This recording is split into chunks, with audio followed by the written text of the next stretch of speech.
꼭 알아야 할 정보와 이슈를 알기 쉽게 풀어드립니다. 대한민국 경제 고수와 함께 투자의 맥을 짚는 KBS 1라디오 경제쇼.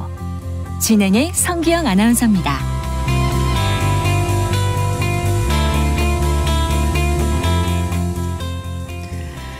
정부가 이동통신 단말기 유통구조 개선법, 이른바 단통법으로 불리는 이 법을 폐지하기로 했습니다. 가계통신비 부담을 줄이기 위해서라고 하는데요. 단통법이 폐지되게 되면 스마트폰 시장에 어떤 변화가 올지 생각해 보겠습니다. 방효창 두원공대 스마트 IT학과 교수 스튜디오에 모셨습니다. 반갑습니다, 교수님. 네, 안녕하세요. 반갑습니다. 네, 안녕하세요. 다들 단통법 하는데 이동통신 단말기 유통구조 개선법, 긴 법이더라고요. 근데 이게 이제 시행된 지가 제법 됐어요. 네. 네. 10년 됐습니다. 네, 2014년 10월 1일인가? 네, 시행됐으니까 이제 9년 3개월, 네, 10년 가까이 돼가는데 구체적으로 어떤 법인지 당초에 어떤 목적으로 도입됐는지 좀 설명을 해주세요, 교수님. 네, 원래 공식 법률은 이동통신 단말장치 유통구조 개선에 관한 법률 이렇게 얘기를 하고 있습니다. 네.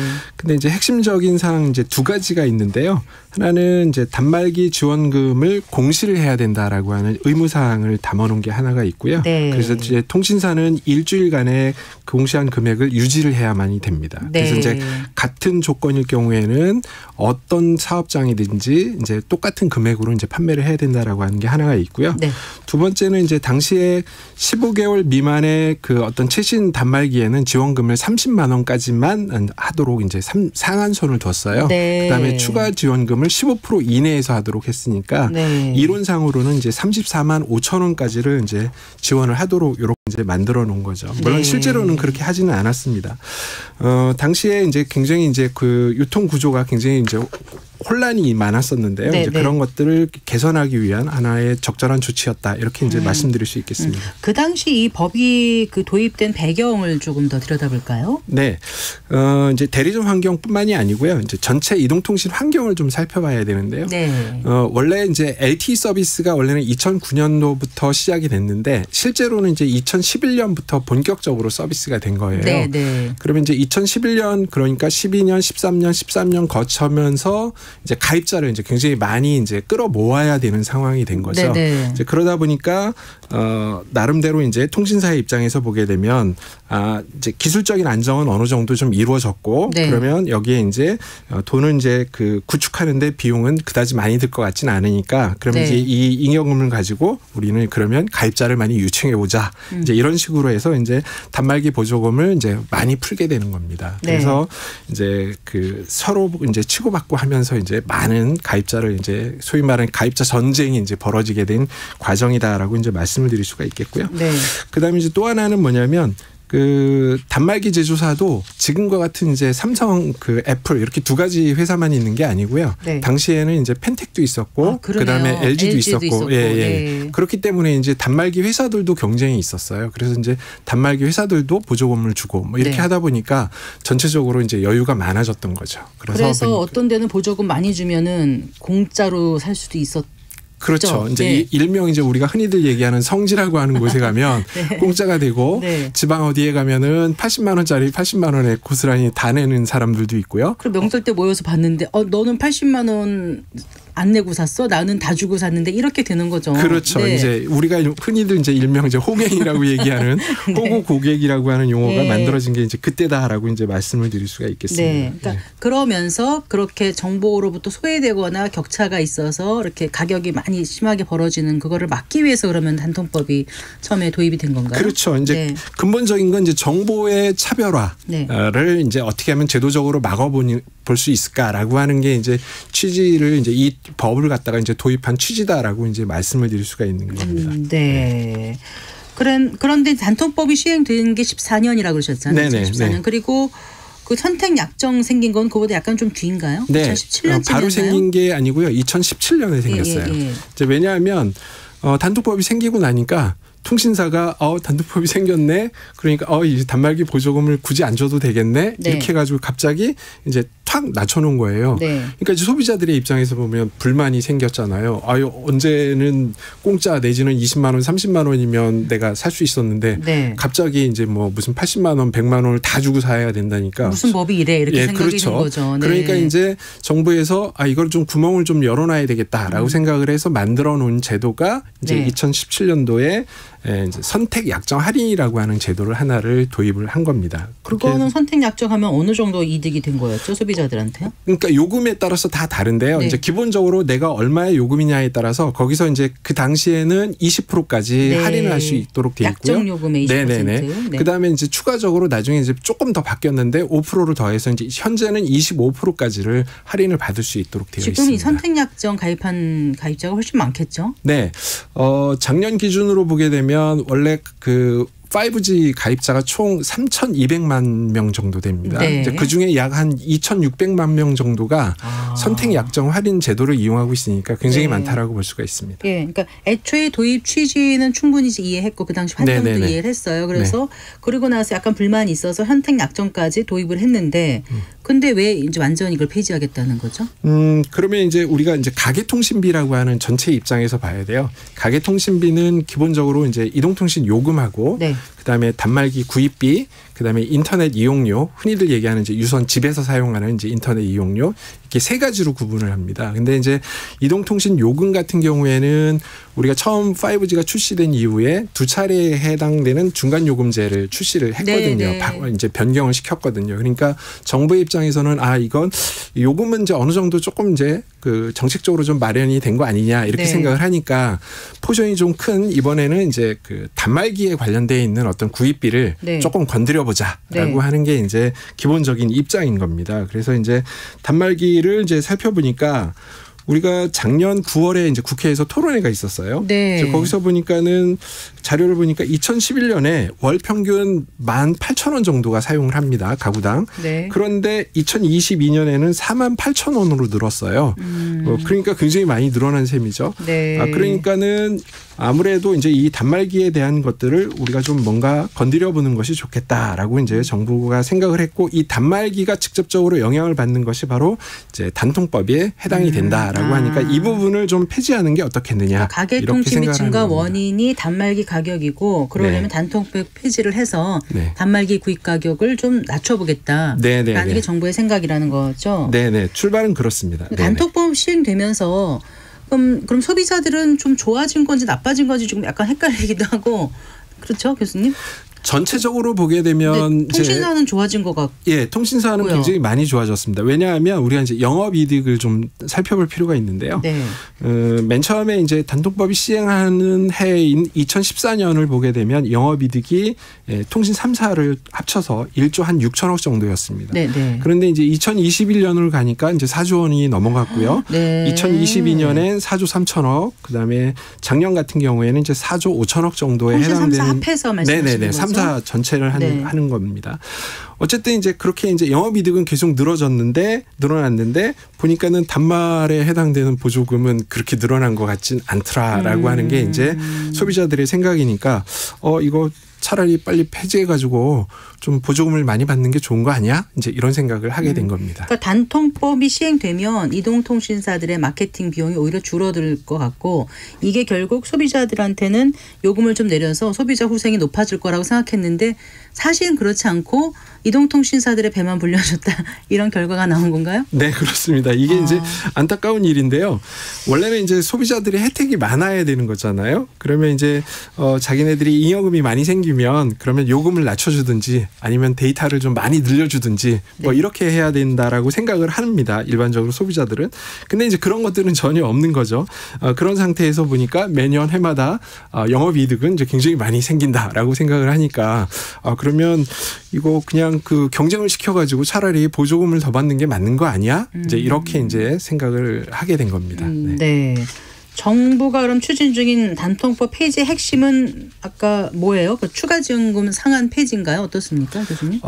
원래 이제 어떻게 되냐면요. 추가 지원금 상한에 해당되는 거는 이미 이제 폐지가 되어 있어요. 네. 우리가 이제 2017년에 우리가 이제 제도를 바꿨습니다. 네, 네. 그래서 이제 원래 기본 이제 공시 지원금 기본 값이 있고요. 네. 그다음에 거기다가 추가적으로 이제 추가 지원금이라고 하는 네. 걸 했는데 추가 지원금에 해당되는 게 일몰이 됐어요. 네, 2017년에. 아예 일몰이 됐어요. 네네네. 그런데 이제 문제는 뭐냐면 그러면은 사실상 담통법이 폐지된 거랑 다른 게 없다. 예, 그렇게 이제 얘기가 나왔는데 네. 이때 이제 뭘 했냐면 선택 약정 할인 제도를 같이 도입을 한 겁니다. 네. 그러니까는 선택 약정 할인을 해서 예를 들어서 제가 24개월에 해당되는 거를 약정을 하게 되면 네. 그러면 이제 25%의 할인 혜택을 받잖아요. 좀 전에 말씀 주셨죠. 그거하고 네. 단말기 보조금하고 서로 소비자는 비교를 해보는 겁니다. 그렇죠. 그러면은 둘 중에 하나를 선택을 해야 되니까 네. 선택 약정 할인이 좀 더 유리하네 이렇게 생각이 드는 거죠. 6,600만이 네네네.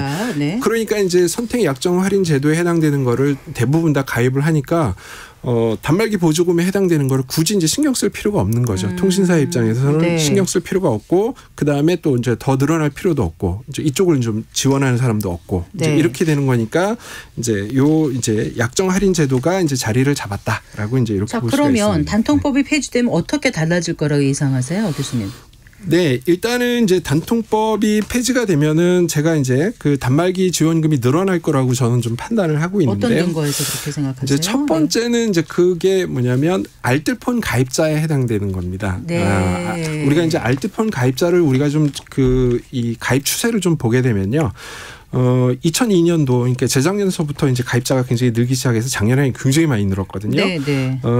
그래서 2023년 11월 기준으로 보게 되면 IoT 회선도 있는데 이제 그걸 제외하고 네. 870만 명 정도로 지금 현재 알뜰폰 가입이 되어 있습니다. 그렇군요. 그러니까 이제 굉장히 많이 이동을 하게 된 거죠. 그러네요. 그럼 통신사 입장에서는 이탈하는 가입자를 막기 위한 뭔가의 특단의 조치가 필요하다. 이제 이렇게 해서 이제 하나를 말씀을 드릴 수가 그러니까 있겠고요. 타사에서 좀 끌어와야 되고 하니까. 그렇죠. 네. 그다음에 이제 또 하나는 뭐냐면요. 이거는 사람들이 잘 생각을 안 하는데 아직도 우리나라가 지금 3G에 해당되는 통신을 하고 있어요. 그래서 3G 통신에 해당되는 게 자그마치 260만 명이 아직도 있습니다. 그렇군요. 네네네. 네. 그런데 이제 금년 4월서부터 이게 국제 로밍이 없어집니다. 그러면 이제 여기에 관련돼 있는 사람은 해외 나갈 때 굉장히 불편하게 느끼기 때문에 그러니까 서서히 이제 이 가입자들은 대부분 다 알뜰폰이나 아니면 LTE 이런 쪽으로 이제 갈 거예요. 아마 네. 이제 요금이 좀 싼 쪽으로. 그러면은 통신사 입장에서는 5G 요금제로 끌어들이는 게 유리하잖아요. 네. 그러면은 이제 왜냐하면 이제 지원금을. 그러니까 요걸 좀 이 고객들을 좀 이제 더 끄집어 오겠다. 이제 이런 것들도 필요할 것이다라고 그러면 이제 지원금이 보는 거죠. 늘어나게 될 거다. 네네네. 이런 말씀이시고요. 그다음에 또 하나가 있는데 네. 마지막으로 우리나라가 이제 LTE에 해당되는 이 4G 서비스가 이제 기본적인 시설 구축에 관련돼 있는 건 이미 다 완료가 됐습니다. 네. 그다음에 이제 5G도 이제 2019년부터 서비스를 해서 어느 정도 망이 확충이 됐어요. 물론 네. 이제 전국망 이슈에 대한 거는 아직도 있지만 어쨌든 대부분 이제 우리가 필요한 곳에는 많이 깔았다는 거죠.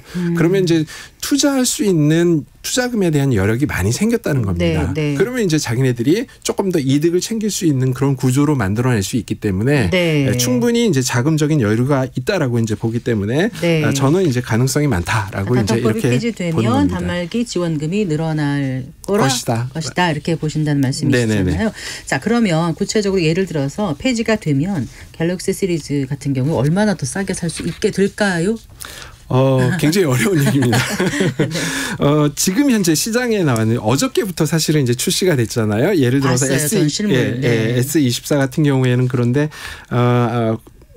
안타깝게도 지원금이 많지가 않습니다. 네. 그래서 이제 통신사마다 좀 다른데 5만 원에서부터 이제 24만 원, 그다음에 이제 대리점비까지 하면은 이제 27만 원 정도에 해당되는 게 단말기 보조금으로 이제 그 책정이 돼서 지금 나가고 있는데요. 네. 그러면 이제 과연 이게 괜찮을까? 아니면 선택 약정 할인이 더 괜찮을까라고 생각해 보면 지금 현재 기준으로 보면 선택 약정 할인이 좀 더 낫습니다. 네. 왜냐하면 24개월 기준으로 그다음에 무제한 요금으로 계산해 보면 대략 한 70만 원 정도가 세이브가 되는 거거든요. 네네. 그러면은 굳이 이제 이거를 보조금을 사야 할 이유가 없는 거죠. 이용해서. 다만 이제 이걸 가지고 내가 자급제 폰으로 해서 LTE를 이제 가입한다든지 알뜰폰으로 가입한다든지 이럴 때는 이제 요게 좀 혜택이 있지만 자급제는 통신사를 통해서 사지 않고 네.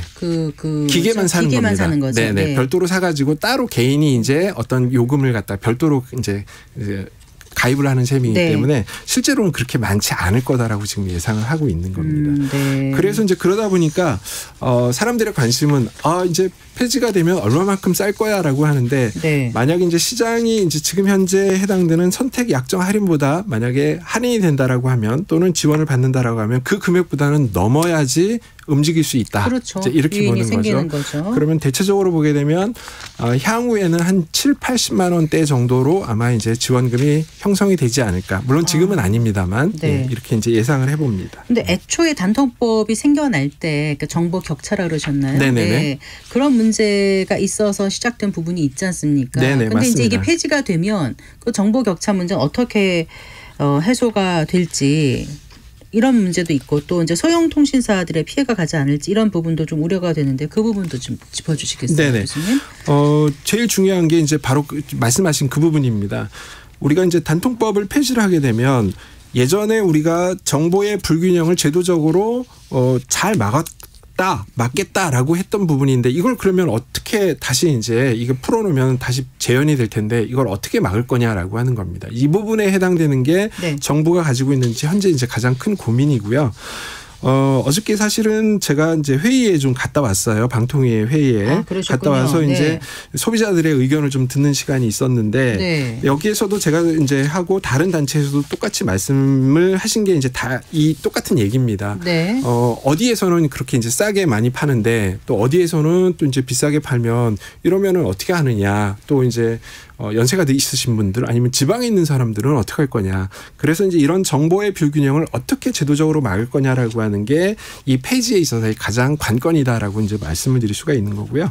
일단 방통위는 기본적인 생각은 전기통신사업법 상에다가 뭔가 조항을 갖다가 개정을 하거나 네. 해서 이제 그 이용자의 금지 행위 뭐 이런 것들을 이제 담는다든지 아니면 이제 물론 있습니다만 이용자 금지 행위 자체가 이제 그걸 좀 구체화하겠다는 거죠. 네. 그다음에 이제 선택 약정 할인 제도가 단통법에 있었는데 그게 폐지가 되니까 네. 이제 이거를 이제 전기통신사업법으로 이제 다시 들여오겠다든지 이제 몇 가지 얘기를 하고 있는데 네. 명확한 구체화는 아직은 없는 것 같습니다. 그래요. 네네. 근데 지금 말씀하신 대로 법이잖아요. 뭐 네네. 전기통신 사업법, 단통법. 네. 그러면 이제 여야 합의가 이루어져야지 통과가 될 수 있는 거 아닙니까? 이게 그러면 지금 당장 하긴 좀 어렵겠네요.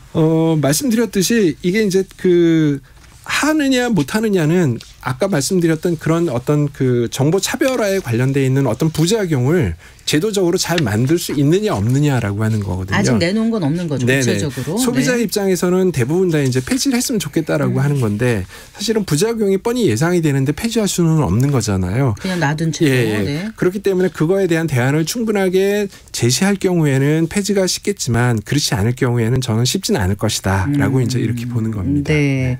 근데 윤석열 대통령은 단통법 폐지 전이라도 단말기 가격을 낮추는 방안을 찾아보라 뭐 이렇게 지시를 했다는데 이게 가능한 방법이 어떤 게 보이세요?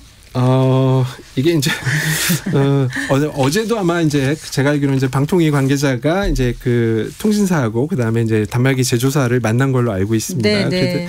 근데 이제 실질적으로 과연 이제 얼마만큼의 효과가 있을 거냐라고 하는 것은 아직은 제가 보기에는 퀘스천이고요.